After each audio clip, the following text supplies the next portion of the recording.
Perkenalkan, nama saya Fikri Pratama.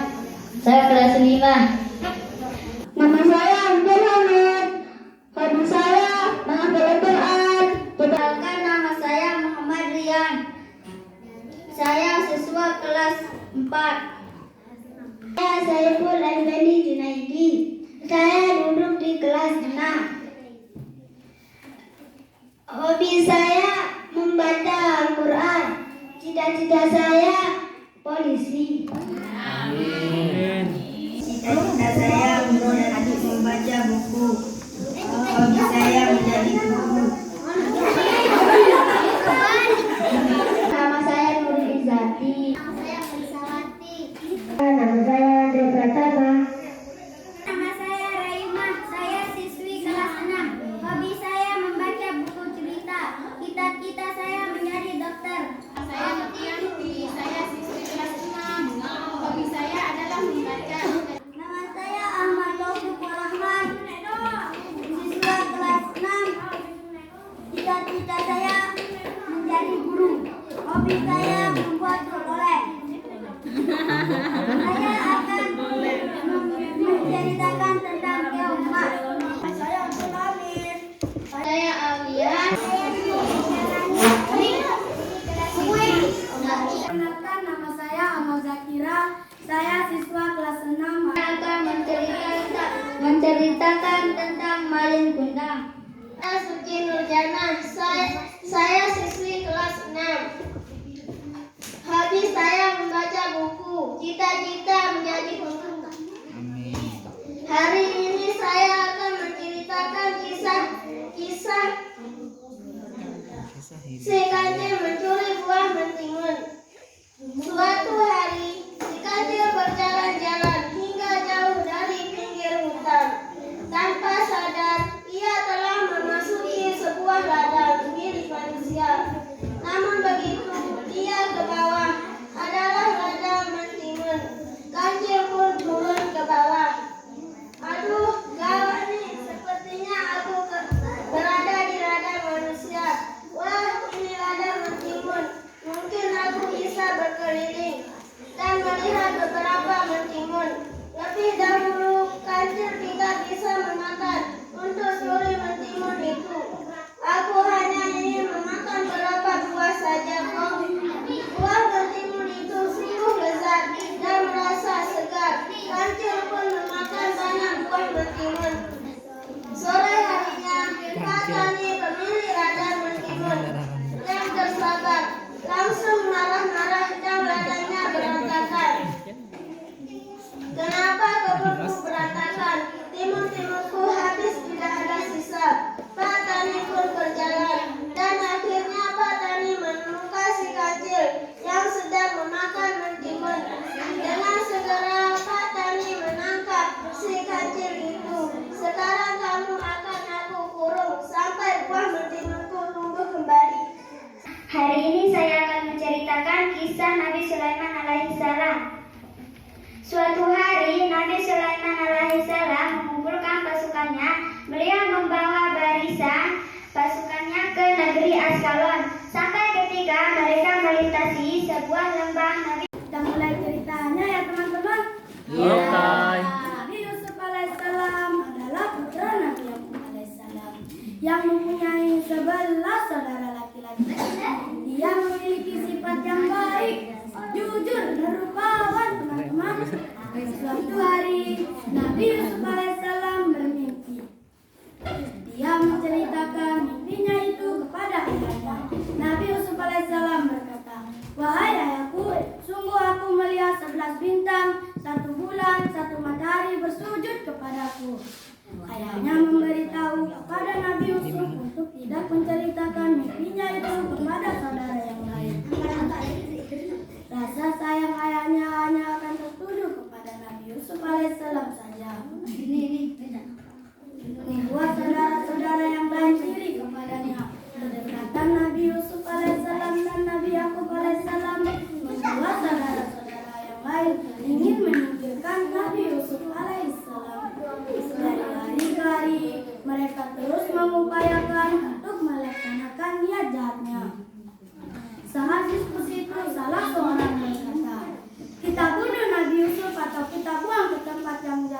Yang lain pun menjawab, "Jangan bunuh dia, kita buang saja ke dalam sumur agar dia diambil oleh orang-orang kafilah." Setelah sepakat, mereka mendatangi ayahnya untuk izin dan pergi mengajak Nabi Yusuf alaihissalam. Ayahnya berkata, "Sungguh aku khawatir jika kalian mengajaknya. Aku takut jika binatang buas menyerangnya." Mereka pun menjawab, "Mengapa ayah tak percaya bila kami akan menjaganya?" Langsung disambut. Sponsor.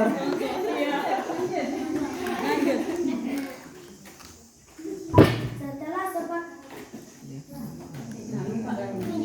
ayahnya berkata, "Sungguh aku khawatir jika kalian mengajaknya.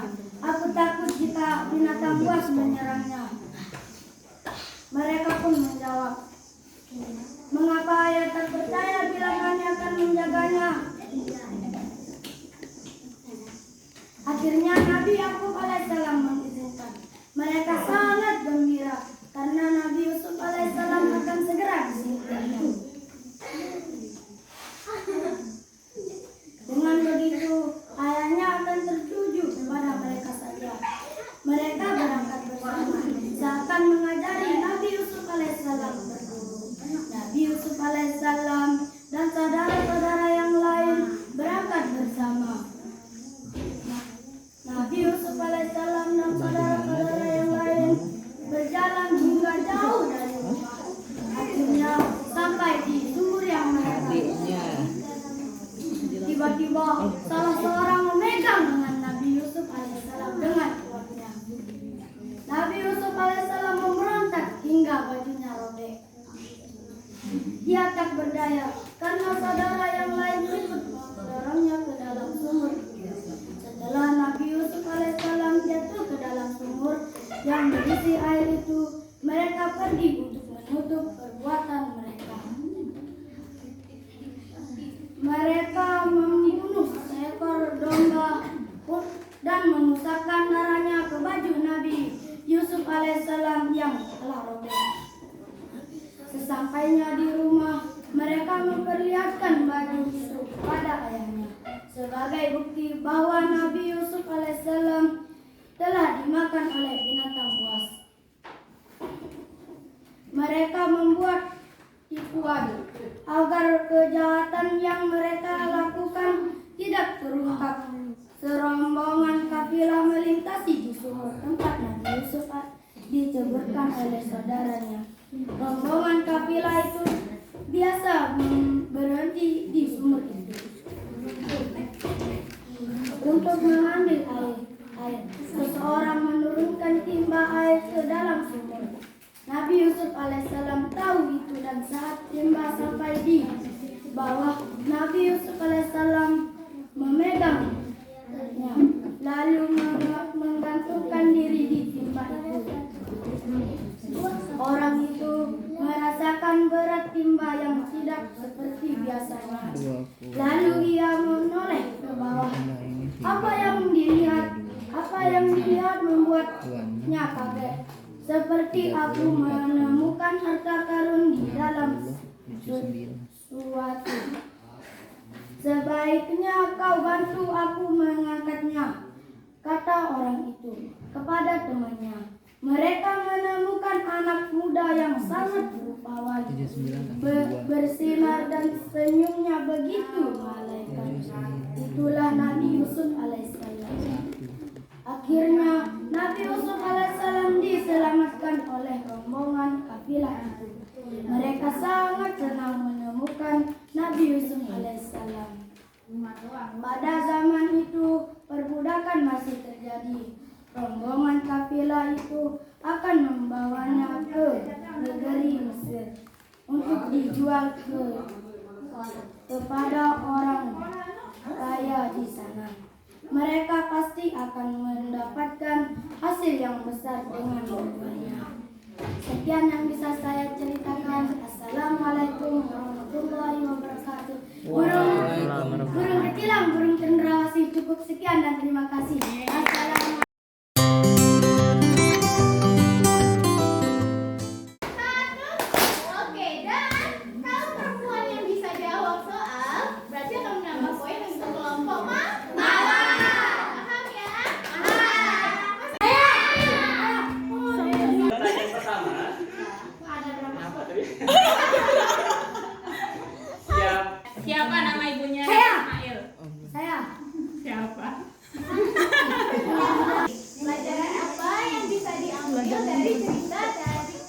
Nabi Nuh. Membuat kapal di atas gunung. Membuat kapal di atas gunung dan Oh, ada lanjutannya, ada lanjutannya. Oh, ada. Apa? menurunkan air yang besar oleh Allah Subhanahu wa Ta'ala. Ayo, Raima. Yang membuat kapal besar di atas bukit. Kayak gimana? Ya. Karena orang yang dusta akan diberi azab, karena orang yang beriman akan selamat. Ya, di cerita itu Dicerita itu apa Yang isinya? mana, ya? Siapa yang dusta? Ya, siapa yang ini berimannya seperti apa? Hmm. Nah, dari ceritanya Yang Nabi Nuh. menyembah patung berhala. Orang-orang yang menyembah patung berhala diberi azab oleh Allah, dan orang-orang yang beriman diselamatkan oleh Allah. Bagaimana? Apakah Bagaimana, jawabannya juri-juri? sudah cukup untuk mendapatkan 50 poin, Ibu Guru? Cukup.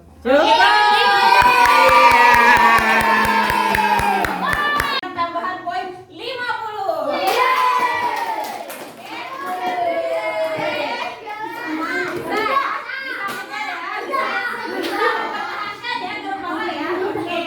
Kak Haji 2 menit ya.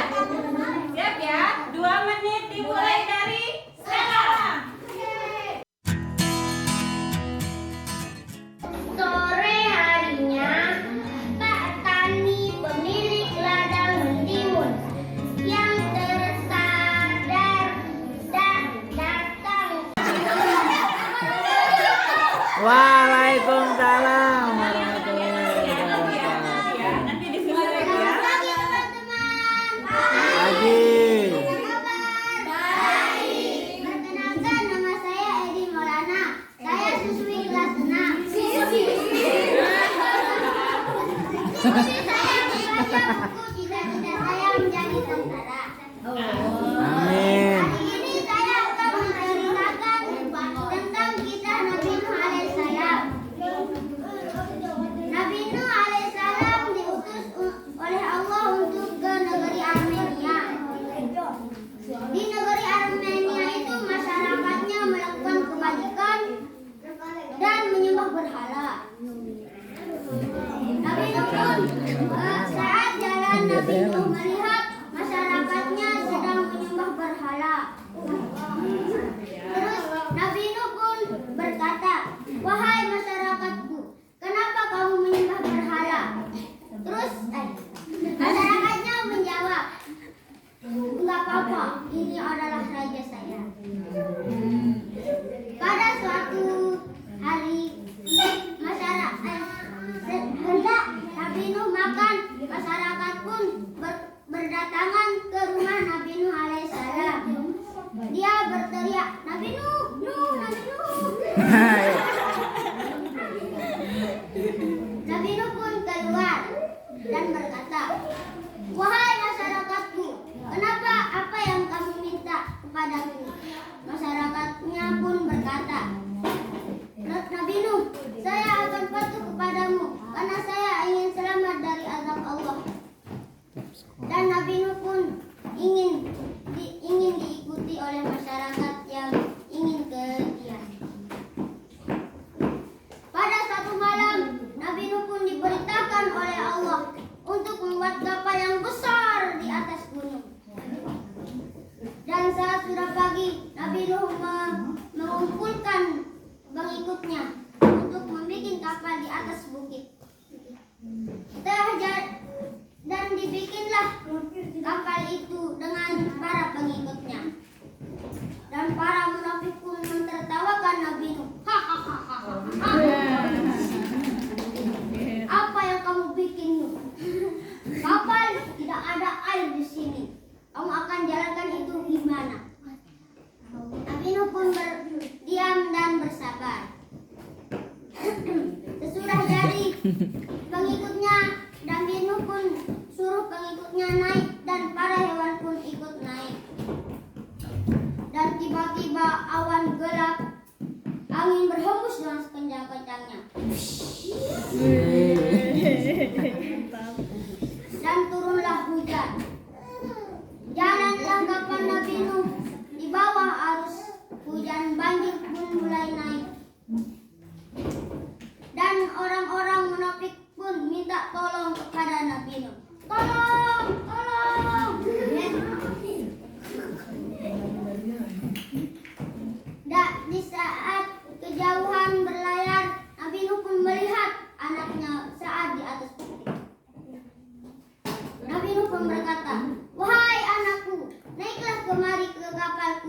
kamu akan selamat kalau kamu naik. Anaknya berkata, aku akan terus bermanjat ke atas bukit, aku pasti akan selamat. Dan Nabi Nuh pun berkata, kamu tidak akan bisa selamat dari azab Allah kecuali orang-orang yang beriman. Di saat itu banjir pun mulai naik sehingga gunung-gunung yang tinggi pun tidak kelihatan. Setelah 40 hari berlayar, Nabi Nuh pun diperintahkan oleh Allah untuk turun dari kapalnya. Setelah turun,